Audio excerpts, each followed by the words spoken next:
I want to get your broad reaction to the Fed decision yesterday, but I think I have two big questions for you. First, do you believe that we're firmly on track for a soft landing?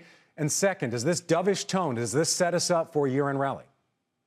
Well, if we had a worry going into the new year, it was that the Fed was going to stick too stubborn and stay inflation is this 1970s risk, and we're going to have a stop and go policy. We can't do that. And we were worried they would have this false narrative of that. And so that lowered the risk dramatically. Maybe we're not fully out of the woods of a potential recession next year, but if we came into the meeting saying maybe it's 50-50, we're definitely lowering our probability of a recession. And so now we're saying, a higher chance of the soft landing. And so, yes, one of the big risks for the market next year came off the table because the Fed's showing flexibility and seeing that inflation's coming down.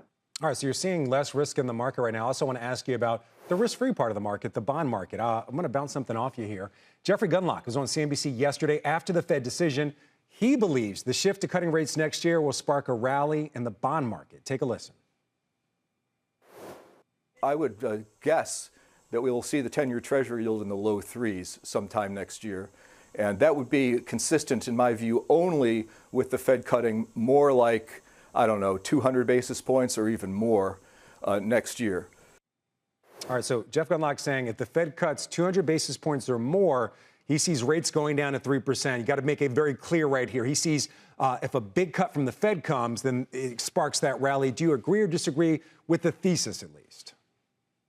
Well, we do see inflation trending well, but I'm not sure we think it goes to 3%. Actually, we were thinking it might go to 4%. So we think a lot of the move in the long bonds already happened. Like a lot of it's been priced in. One of the big things that's factored rates is the rising correlation between stocks and bonds. Yesterday, you saw a big rally in both. And that means people cannot look at bonds anymore as a risk-off asset and insurance protection for stocks.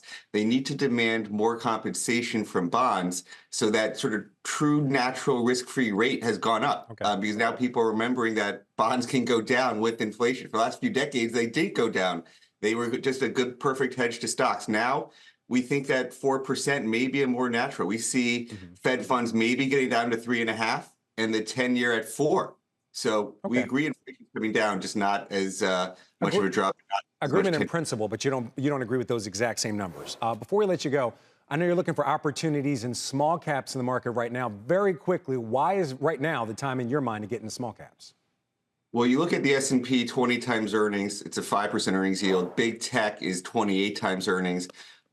Dividends have been growing nicely at small caps. We call it a fundamental disconnect, where we've got dividends up about 40% on that Russell 2000 you're showing when the markets are flat the last 3 years. So, we look at one of our small cap quality ETFs, DGRS, 11 times earnings versus 27 for big tech. We think the Fed is helping taking that risk off the table, and they're benefiting the most disproportionately from lower recession risk and lower cost of financing with lower rates. So we like small caps here for next year.